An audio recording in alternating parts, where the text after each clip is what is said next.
Hello friends, 7वी scholarship गणित या विषयासाठी वेगवेगळ्या घटकांच्यावर आधारित आपण सराव प्रश्न सोडवतोय. आजचा आपला घटक आहे त्रिकोण आणि त्रिकोणाचे गुणधर्म. तर या व्हिडिओमध्ये आपण नवनीत स्वाध्याय 17.1 मधले त्रिकोणाचे गुणधर्म या घटकावर आधारित काही सराव प्रश्न पाहू. ते सराव प्रश्न पाहत असतानाच त्यांची उत्तर मिळवण्याच्या काही सोप्या पद्धती, काही ट्रिक्स पाहू. त्याच पद्धतीने या घटकासाठी काही मूलभूत संकल्पना आपल्याला समजणं गरजेचं आहे. त्याही आपण तो प्रश्न आपल्या समोर आल्यानंतर ते अभ्यासूया. तर सुरुवात करूया पहिल्या प्रश्नापासून. हा पहिला प्रश्न आहे. पुढील पर्यायात त्रिकोणासाठी 3 बाजूंची मापे दिली आहेत. त्यावरून कोणत्या पर्यायातील मापावरून त्रिकोण रचना होणार नाही असा प्रश्न दिलाय. प्रत्येक पर्यायात 3 बाजूंच्या मिती दिलेल्या आहेत, बाजूंची लांबी दिलेली आहे. त्यापैकी एका प्रकारचा त्रिकोण तयार होणार नाही असा प्रश्न आहे आणि तो कोणता असा प्रश्न विचारला. मग इथं त्रिकोणाचा एक गुणधर्म, मूलभूत गुणधर्म लक्षात ठेवायचा आपण. समजा कुठलाही एखादा त्रिकोण जर आपण घेतला तर त्याच्यामधल्या कुठल्याही 2 बाजूंची बेरीज ही तिसऱ्या बाजूपेक्षा जास्तच असली पाहिजे, तरच तो त्रिकोण तयार होऊ शकतो. म्हणजे इथं AB ची लांबी समजा 6 असेल, BC ची 4 असेल आणि AC ची 11 असेल, तर 6 आणि 4 यांची बेरीज 10 होते, जी AC पेक्षा लहान आहे. म्हणजे हा त्रिकोण तयार होऊ शकत नाही. तर एवढी मूलभूत माहिती आपल्याला इथं असणं गरजेचं आहे. आता असं शोधूया आपण की या 4 पर्यायापैकी असा कोणता पर्याय आहे ज्यामधल्या कुठल्याही 2 बाजूंची बेरीज तिसऱ्यापेक्षा जास्त होत नाही. पर्याय क्रमांक 1 बघू. आता याच्यामध्ये प्रत्येक 2 बाजूंची बेरीज तिसऱ्यापेक्षा मोठी आहे का बघण्याची गरज नाही, कारण बाजूंच्या 2-2 जोड्या घेतल्या तर 3 जोड्या होतील. आपण एवढं करायचं की यातल्या सर्वात लहान ज्या 2 बाजू आहेत त्यांची बेरीज तिसऱ्यापेक्षा मोठी आहे का एवढंच बघायचं. जसं की इथं पहिल्या पर्यायात 5.5 आणि 4 यांची बेरीज 9.5 येते, जी 7 पेक्षा मोठी आहे. म्हणजे हा त्रिकोण तयार होतो. दुसरा पर्याय, लहान बाजूंचीच फक्त बेरीज आपण करूया. 3.7 आणि 5.2 यांची बेरीज केली तर ती येते 8.9, जी 7.2 पेक्षा मोठी आहे, त्यामुळे हाही त्रिकोण होईल. तिसऱ्या पर्यायात लहान 2 बाजू आहेत, 4.2 आणि 3.4 यांची जर बेरीज केली तर ती 7.6 होते आणि तिसरी बाजू जी आहे ती 8.5 सेमी लांबीची आहे. आणि इथं मात्र हे शक्य होणार नाही, कारण उरलेल्या 2 बाजूंची बेरीज ही तिसऱ्या बाजूपेक्षा इथं लहान झाली. म्हणजे पर्याय क्रमांक 2 मध्ये ज्या मिती दिल्या त्याच्यानुसार आपल्याला तो त्रिकोण काढता येणार नाही, कारण त्यामधल्या 2 लहान बाजूंची बेरीज तिसऱ्या बाजूपेक्षा ही कमी आहे. चौथा पर्याय चेक करू. याच्यामध्ये सुद्धा 4 आणि 5.3 यांची बेरीज 9.3 येईल, जी 8 पेक्षा जास्त आहे. त्यामुळे चौथा त्रिकोण सुद्धा काढता येईल, तिसरा मात्र काढता येणार नाही. त्यामुळे या प्रश्नाचं उत्तर आहे पर्याय क्रमांक 3. यामध्ये जी मापं दिली त्या मापाचा त्रिकोण काढता येणार नाही. हा पुढचा प्रश्न. त्रिकोण ILK च्या बाजू LK ची लांबी बाजू IL च्या लांबीपेक्षा 3 सेमीने जास्त आहे. बाजू IK ची लांबी ही बाजू IL च्या बाजूपेक्षा 5 सेमीने जास्त आहे. त्याची परिमिती 32 सेमी असल्यास त्याच्या मोठ्या बाजूची लांबी किती? आता इथे एक त्रिकोण काढावा लागेल. मग एक त्रिकोण आपण काढू.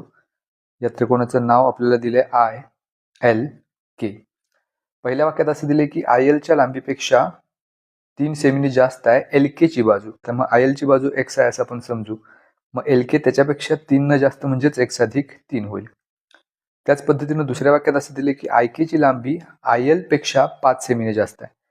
मग IK ची लांबी, IL लांबी x आपण घेतलेली आहे, IK ची लांबी त्याच्यापेक्षा 5 न जास्त म्हणजे x अधिक 5 होईल. आणि ह्या त्रिकोणाची परिमिती 32 दिली. मग या त्रिकोणाची परिमिती म्हणजेच सर्व बाजूंची बेरीज म्हणजेच IL अधिक LK अधिक IK या त्रिकोणाच्या तिन्ही बाजूंची बेरीज म्हणजेच 32 येईल. आता ह्याच्यात आपण या बाजूंची मापं जर ठेवली म्हणजे IL म्हणजेच x, LK म्हणजेच x अधिक 3 आणि IK म्हणजेच x अधिक 5 बरोबर 32. मग इथं x अधिक x अधिक x उत्तर येईल 3x अधिक 3 अधिक 5 म्हणजेच 8 बरोबर 32. मग 3x ची किंमत काढायला 8 आपण उजव्या बाजूला घेऊया, 32 वजा 8 होतील. मग 3x बरोबर 32 वजा 8 म्हणजेच 24. मग x ची किंमत काढायला 3 आपल्याला उजव्या बाजूला घ्यावं लागतील, म्हणजे ते छेदात जातील. 3 न जर 24 ला भाग घालवला तर 8 चा भाग जाईल. मग x ची किंमत 8 मिळाली आपल्याला. विचारले सर्वात मोठ्या बाजूची लांबी किती? मग x तर काय मग सर्वात मोठी बाजू होऊ शकत नाही, कारण त्याच्यापेक्षा 3 न मोठी बाजू LK आहे, त्याच्यापेक्षा 5 न मोठी बाजू IK आहे. म्हणजे इथे सर्वात मोठी बाजू IK होईल. त्याची लांबी आपल्याला काढायची आहे, जी आहे x अधिक 5. मग x ची किंमत आपण काढलेली 8, ती इथं ठेवूया. मग 8 अधिक 5 म्हणजेच 13 सेमी हे उत्तर. मग हे दिले आपल्याला पर्याय क्रमांक 3 मध्ये. त्यामुळे या प्रश्नाचं उत्तर पर्याय क्रमांक 3. हा पुढचा प्रश्न. पुढीलपैकी कोणत्या पर्यायामधील माहिती दिली असता त्रिकोण रचना करता येणार नाही? 3 बाजू जर त्रिकोणाच्या 3 बाजू आपल्याकडे असतील तर कंपाच्या सहाय्यानं हा त्रिकोण आपण काढू शकतो. 2 कोन व समाविष्ट बाजू, जर हे 2 कोन आणि त्याच्यामधली समाविष्ट बाजू आपल्याला दिली असेल तरी सुद्धा हा त्रिकोण आपल्याला काढता येतो. 2 बाजू व समाविष्ट कोन म्हणजे ह्या 2 बाजू त्यांच्या मधला कोन दिला असेल तरी सुद्धा त्याच्यामधून आपण त्रिकोण काढू शकतो. दुसरा जो प्रकार आहे तो मात्र आपल्याला त्रिकोण काढता येणार नाही, कारण फक्त कोनाची मापं जर आपल्याकडे असतील पण तो त्रिकोण त्यांच्या बाजूंची लांबीच आपल्याकडे नसेल तर आपण तो त्रिकोण काढू शकणार नाही. कारण कोन समान कोन असणारे वेगवेगळे त्रिकोण आपण काढू शकतो, वेगवेगळ्या आकाराचे. समजा हे 2 त्रिकोण ज्यांची प्रत्येकी माप 60 अंश 60 अंश 60 अंश आहेत, तर असा त्रिकोण आपण काढू शकतो. पण जर बाजूंची माप नसेल तर एक्झॅक्ट आपल्याला त्रिकोण काढता येणार नाही. त्यामुळं हा जो दुसरा प्रकार आहे, फक्त 3 कोन दिले असतात तर त्रिकोण रचना आपल्याला करता येणार नाही. त्यामुळे या प्रश्नाचं उत्तर आहे पर्याय क्रमांक 2. हा पुढचा प्रश्न, आकृतीवरून विधान पूर्ण करा. लेंथ ए बी अधिक लेंथ बी सी ही मोठी असेल टिंबटिंब. मग आकृतीमध्ये बघूया, ए बी म्हणजे ही बाजू आहे, नंतर बी सी ही दुसरी बाजू. आता ए बी आणि बी सी ह्या त्रिकोण ए बी सीच्या 2 बाजू आहेत. मग आता ह्या 2 बाजूंची बेरीज ही तिसऱ्या बाजूपेक्षा म्हणजेच ए सी पेक्षा मोठीच असणार आहे, जास्तच असणार आहे. मग इथं उत्तर असणार आहे लेंथ ए सी. मग आता हा पर्याय दिले का बघूया, जो आपल्याला पर्याय क्रमांक 2 मध्ये दिलाय. त्यामुळे या प्रश्नाचं उत्तर पर्याय क्रमांक 2. पुढचा प्रश्न, पुढीलपैकी कोणत्या रेषाखंडांमुळे किंवा रेषेमुळे त्रिकोणाच्या 2 भागांचे क्षेत्रफळ समान असते. तर त्रिकोणाची जी मध्यक आहे त्या मध्यकेमुळे त्रिकोणाचे विभाजन 2 समान क्षेत्रफळ असणाऱ्या त्रिकोणामध्ये होतं. कारण मध्यकेचा गुणधर्म असा आहे की समजा एक त्रिकोण आपण काढला, ज्याला आपण ABC नाव देऊ, तर शिरोबिंदू ए मधून त्याच्या समोरची बाजू जी BC त्याचा मध्यबिंदू जर आपण जोडला तर AD ही त्याची मध्यका झाली. तर या मध्यकेमुळं हे जे 2 भाग होतात ते समान क्षेत्रफळांचे असतात. त्यामुळे या प्रश्नाचं उत्तर येईल पर्याय क्रमांक 1 मध्यका. पुढचा प्रश्न, त्रिकोण ABC मध्ये मेजर अँगल A बरोबर मेजर अँगल B अधिक C. तर त्रिकोण ABC कोणत्या प्रकारचा त्रिकोण आहे? लघुकोन त्रिकोण, काटकोन त्रिकोण, समभुज त्रिकोण की समद्विभुज त्रिकोण. जर त्रिकोणामध्ये एका कोणाचं माप इतर 2 कोणाच्या मापांच्या बेरजे इतका असेल तर तो काटकोन त्रिकोण असू शकतो.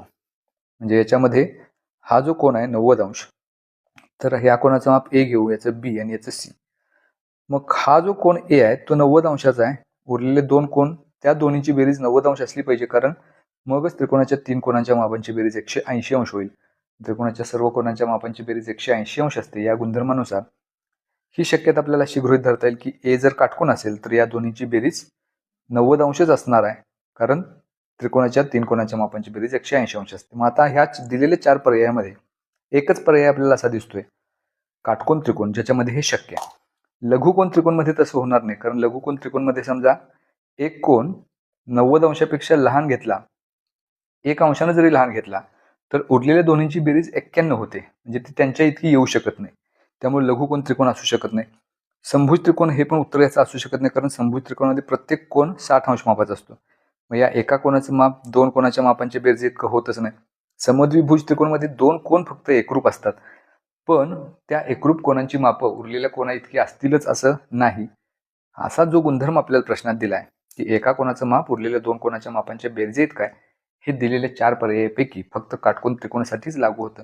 त्यामुळे तो त्रिकोण काटकोन त्रिकोण असला पाहिजे. त्यामुळे या प्रश्नाचं उत्तर येईल पर्याय क्रमांक 2. पुढचा प्रश्न, त्रिकोण रचना करण्यासाठी त्रिकोणाच्या घटकांपैकी कमीत कमी टिंबटिंब विशिष्ट घटक माहिती असणे आवश्यक आहे. तर कमीत कमी 3 घटक असणे आवश्यकच आहे, ज्याच्यामध्ये 3 बाजू असतील किंवा 2 बाजू 1 कोण असेल किंवा 2 कोण 1 बाजू असेल, पण किमान 3 घटक असणे गरजेचं आहे, तरच तो त्रिकोण आपण काढू शकतो. तर हे या प्रश्नाचं उत्तर. हा पुढचा प्रश्न आहे, सोबतच्या आकृतीबाबत सत्य विधान कोणते? 4 पर्याय दिलेत. पहिल्या पर्यायात दिले बाह्य कोन त्याचे 6 असतात, रेषीय जोडीतील कोणांच्या जोड्या 12 असतात, विरुद्ध कोणांच्या जोड्या 6 असतात. आता हा त्रिकोण जर असेल, प्रत्येक शिरोबिंदूला 2 बाह्यकोन असतात, म्हणजे बिंदू A जवळ हा एक आणि हा असे 2 बाह्यकोन तयार होतात. मग एका बिंदूजवळ 2, तर एकूण 3 बिंदूंच्या जवळ 6 बाह्यकोन तयार होतात. हे बरोबर आहे. रेषीय जोडीतील कोणांच्या जोड्या किती होतात बघूया. प्रत्येक बिंदूजवळ 4 रेषीय कोणांच्या जोड्या तयार होतात. 4 अधिक 4 अधिक 4 12, हेही बरोबर आहे. आणि विरुद्ध कोणांच्या जोड्या प्रत्येक बिंदूजवळ, म्हणजे A या बिंदूजवळ ही पहिली जोडी विरुद्ध कोणांची, ही दुसरी जोडी, अशा 2 विरुद्ध कोणांच्या जोड्या तयार होतात. आणि प्रत्येक बिंदूजवळ 2 2 2 अशा एकूण 6. त्यामुळे पर्याय क्रमांक 1 मध्ये जे आपल्याला दिले की बाह्य कोन 6 तयार होतात, रेषीय जोडीतील कोणांच्या जोड्या 12 तयार होतात आणि विरुद्ध कोणांच्या जोड्या 6 तयार होतात, हे पहिलं विधानच बरोबर आहे. त्यामुळे या प्रश्नाचं उत्तर पर्याय क्रमांक 1.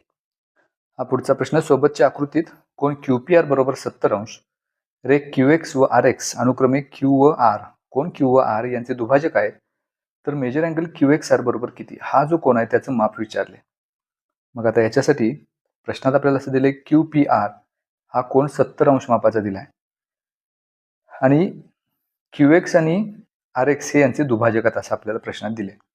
मग ह्या QX आणि RX यांचा जर आपण उपयोग केला तर QX आणि RX हे या दोन कोणांचे दुभाजक आहेत. याचाच अर्थ कोण XQR हा कोण Qच्या हाफ असणार आहे. त्याच पद्धतीनं कोण XRQ हा कोण R च्या निमपट असणार आहे. आता आपल्याला प्रश्नामध्ये विचारले की QXR हा जो कोण आहे त्याचं माप किती असेल. मग या कोणाचं माप काढायला तो जो त्रिकोण आहे, त्रिकोण QXR याच्यामधल्या तीन कोणाच्या मापांची बेरीज करूया. म्हणजेच कोण QXR अधिक कोण XQR अधिक कोण XRQ बरोबर 180 अंश. मग QXR चं माप आपल्याला काढायचं आहे. XQR याचं माप कोण Qच्या हाफ आहे, त्यामुळे इथे लिहूया 1/2 गुणिले कोण Q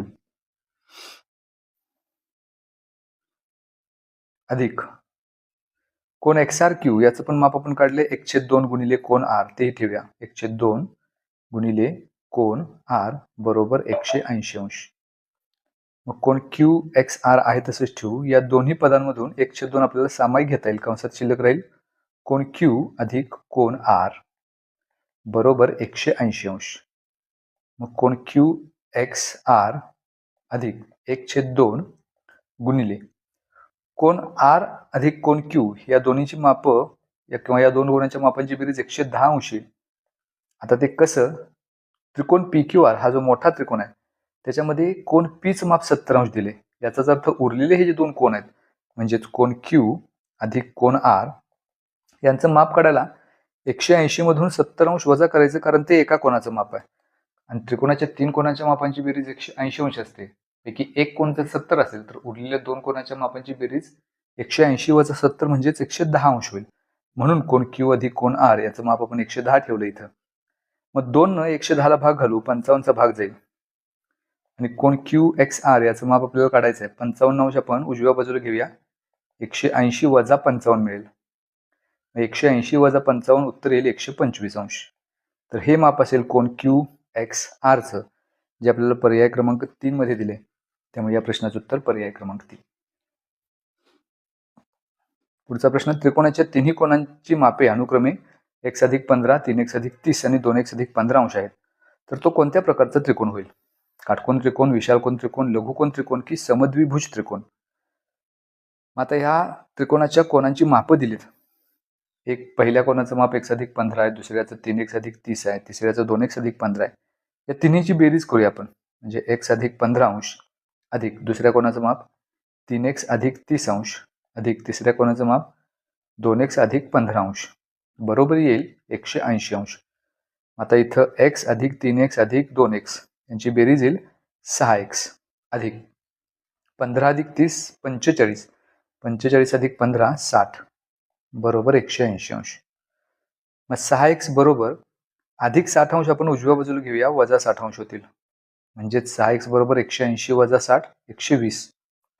तर x ची किंमत काढायला 6 आपण उजव्या बाजूला घेऊया, छेदात जाईल. 6 न भाग घालवलं तर 20 चा भाग जाईल. म्हणजे x बरोबर 20 अंश ही x ची किंमत मिळाली. प्रश्न विचारलाय की तो कोणत्या प्रकारचा त्रिकोण आहे. मग त्याच्यासाठी आपल्याला त्या कोणांची जी माप आहेत त्यांच्यामध्ये काही गुणधर्म सापडतो का ते बघावं लागेल आणि त्याच्यासाठी त्या तिन्ही कोणांची माप पहिला काढावी लागतील. त्यातला पहिला कोण आहे x+15.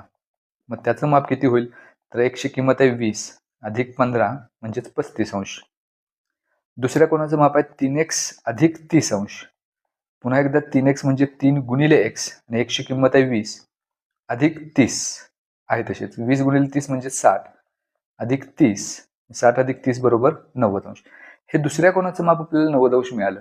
म्हणजेच या त्रिकोणाच्या तीन कोणांपैकी एका कोणाचं माप 90 अंश आहे, म्हणजेच तो काटकोन आहे, म्हणजेच तो काटकोन त्रिकोण होईल. हा दिलाय आपल्याला पर्याय क्रमांक 1 मध्ये.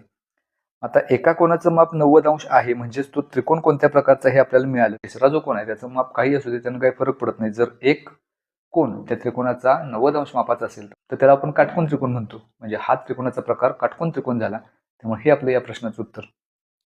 तो कोणत्या प्रकारचा त्रिकोण असेल तर तो काटकोन त्रिकोण असेल. हा पुढचा प्रश्न. पुढील आकृतीत त्रिकोणाच्या तिन्ही कोणांची मापे दिली आहेत. त्यावरून तयार होणारा त्रिकोण कोणत्या प्रकारचा असेल.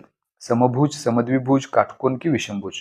आता इथं सुद्धा आपल्याला ह्या तीन कोणांची जी मापं दिलीत त्याच्यावरनं त्या प्रत्येक कोणाचं पहिल्यांदा माप काढावं लागेल आणि मग त्या मापावरून आपण ठरवू की तो कोणत्या प्रकारचा त्रिकोण आहे.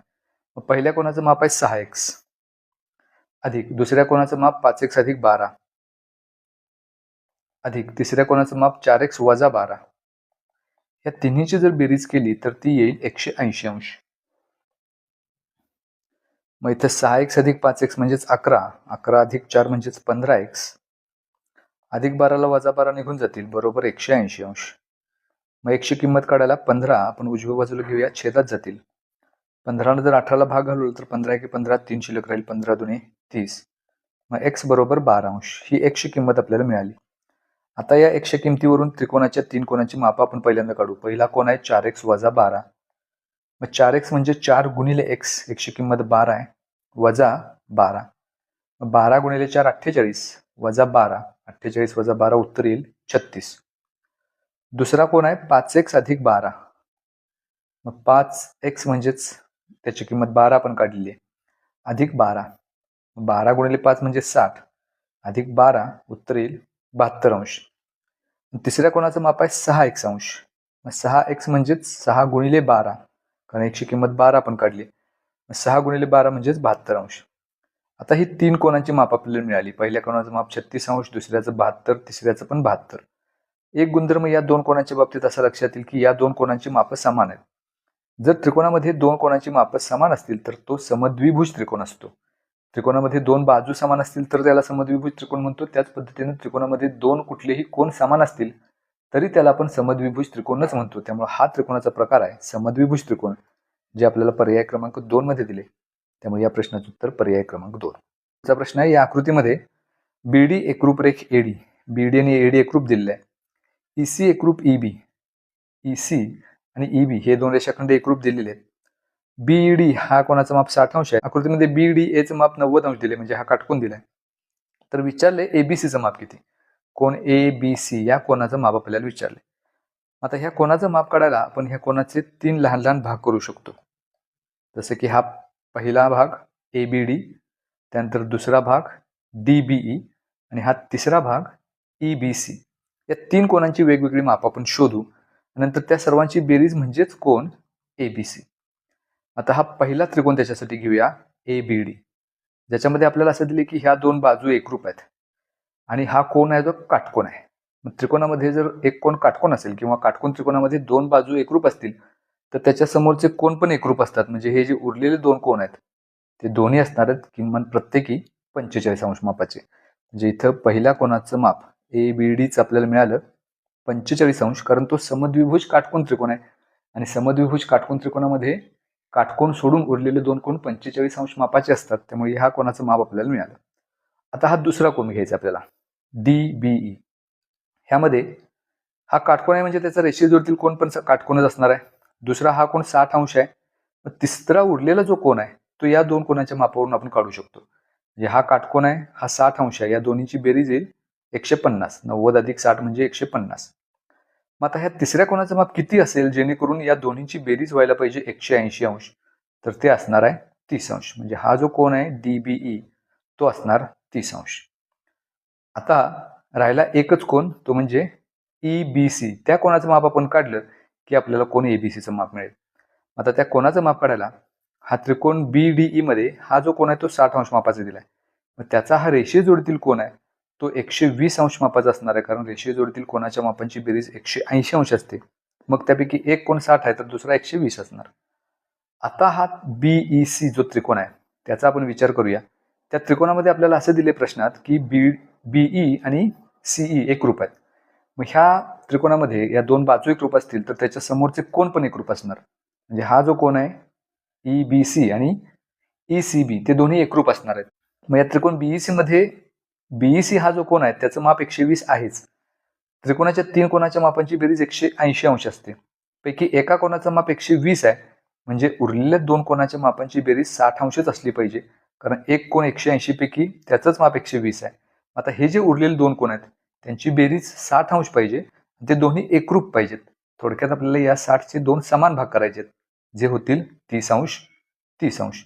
म्हणजे कोण EBC त्याचं माप होईल 30 अंश आणि ECBचं माप पण होईल 30 अंश. हा ECB कोणाशी आपल्याला काही देणं घेणं नाही, आपल्याला फक्त EBC पाहिजे होता ज्याचं माप आपल्याला मिळालं. मग तो जो कोण आहे कोण EBC बरोबर 30 अंश मिळालं. DBE तो सुद्धा आपण 30 अंश काढलेला आहे. कोण DBE बरोबर 30 अंश. आता याच्यावरून कोण ABCचं माप आपण काढू शकतो. त्याच्यासाठी या तिन्ही कोणांच्या मापांची बेरीज करायची, कारण कोण ABC आकृतीमध्ये हा जो कोण आहे तो कोण म्हणजेच कोण ABD हा पहिला कोण अधिक कोण DBE हा दुसरा कोण अधिक कोण EBC तिसरा कोण. या तिन्ही कोणांची मापं आपण मिळवूया. 45 अंश अधिक 30 अंश अधिक 30 अंश. मग 30 अधिक 30 60 अधिक 45 उत्तर येईल 105 अंश. त्यामुळे कोण ABCचं माप येईल 105 अंश. पर्याय क्रमांक 2. हा पुढचा प्रश्न. एका त्रिकोणाच्या 2 बाह्य कोणांच्या मापांची बेरीज 270 अंश असल्यास तो कोणत्या प्रकारचा त्रिकोण आहे? काटकोन त्रिकोण, समभुज त्रिकोण, समद्विभुज त्रिकोण की विशाल कोन त्रिकोण. आता इथं आपल्याला त्रिकोणाची कोणांची मापं दिली नाहीत, तर बाह्य कोणांची मापं दिलीत. मग समजा हा एक त्रिकोण आपण काढू, ज्याच्यामध्ये 2 बाह्य कोण, समजा हा एक बाह्य कोण आपण घेऊ आणि हा दुसरा एक बाह्य कोण घेऊ. ह्या त्रिकोणाला आपण नाव देऊ समजा ABC. तर ह्यातला एक जो बाह्य कोण आहे त्याचं माप आपण असं गृहीत धरूया की ह्याचं माप P आहे आणि ह्याचं माप आहे Q. आता ह्या 2 बाह्य कोणांच्या मापांची बेरीज आपल्याला दिली, म्हणजेच P अधिक Q बरोबर 270 अंश दिलेला आहे. त्रिकोणाचा हा जो बाह्य कोण आहे ABC, तर बाह्य कोणाचा एक गुणधर्म असा आहे की त्याचं जे माप असतं ते त्याच्या दूरस्थ आंतरकोणाच्या मापांच्या बेरीज इतकं असतं. म्हणजे ह्या Pचा शेजारचा रेषेजवळील कोण सोडून उरलेले हे जे 2 कोण आहेत त्यांच्या मापांची बेरीज इतकं या कोणाचं माप असणार आहे. त्यांना आपण समजा पहिल्यांदा माप घेऊया. कोण Aचं माप समजा X अंश आहे, कोण Bचं आहे समजा Y आणि कोण Cचं आहे Z. तर इथं गुणधर्म असा आहे की P हा जो बाह्य कोण आहे त्याचं माप X आणि Y यांच्या बेरीज इतकं असतं. म्हणजे P बरोबर X अधिक Y असं आपण लिहू शकतो. त्यानंतर Q हा दुसरा बाह्य कोण आपण घेतलाय, त्याचे दूरस्थ अंतरकोन कोणते, तर Y सोडून उरलेले 2 म्हणजे X अधिक Z. म्हणजे Q बरोबर X अधिक Z असं आपण लिहू शकतो. आता ह्या समीकरण 1 आणि समीकरण 2 यांची जर बेरीज केली तर डाव्या बाजूला P अधिक Q येईल आणि उजव्या बाजूला येईल X अधिक Y अधिक दुसरं समीकरण आहे X अधिक Z. मग P अधिक Q बरोबर 270 हे दिले आपल्याला, ती इथं किंमत ठेवूया आपण. X अधिक X म्हणजेच 2X अधिक Y अधिक Z आहे तसंच आपण लिहूया. आता या X आपल्याला अशी फोड करता येईल. 2X म्हणजेच काय, तर X अधिक X आणि त्याच्या पुढे Y अधिक Z आहे तसंच ठेवूया बरोबर 270 अंश. मग 270 अंश बरोबर हे X आपण बाजूला घेऊ आणि उरलेले जे हे 3 आहेत X अधिक Y अधिक Z, तर हे म्हणजेच काय, तर कोण Aचं माप अधिक कोण Bचं माप अधिक कोण Cचं माप म्हणजेच X अधिक Y अधिक Z. म्हणजेच ही त्रिकोणाच्या 3 कोणांची मापांची बेरीज झाली जी असणार 180 अंश. त्यामुळे या X अधिक Y अधिक Zच्या ठिकाणी आपण ठेवूया किंमत 180 अंश. आता हे 180 अंश जर आपण डाव्या बाजूला घेतले तर वजा 180 अंश होतील बरोबर X. 270 वजा 180 90 अंश बरोबर X. म्हणजेच X हा जो कोण आहे, म्हणजे या 3 त्रिकोणाचे जे 3 कोण आहेत त्यापैकी एका कोणाचं माप 90 अंश आहे. मग एवढंच आपल्याला पुरेसं आहे तो त्रिकोण कोणत्या प्रकारचा हे ठरवण्यासाठी. कारण एका त्रिकोणाचा जर कुठलाही एक कोण काटकोन असेल तर तो काटकोन त्रिकोण असतो. म्हणजेच हा जो त्रिकोण आहे तो काटकोन त्रिकोण आहे, जे आपल्याला पर्याय क्रमांक 1 मध्ये दिले. त्यामुळे या प्रश्नाचं उत्तर पर्याय क्रमांक 1.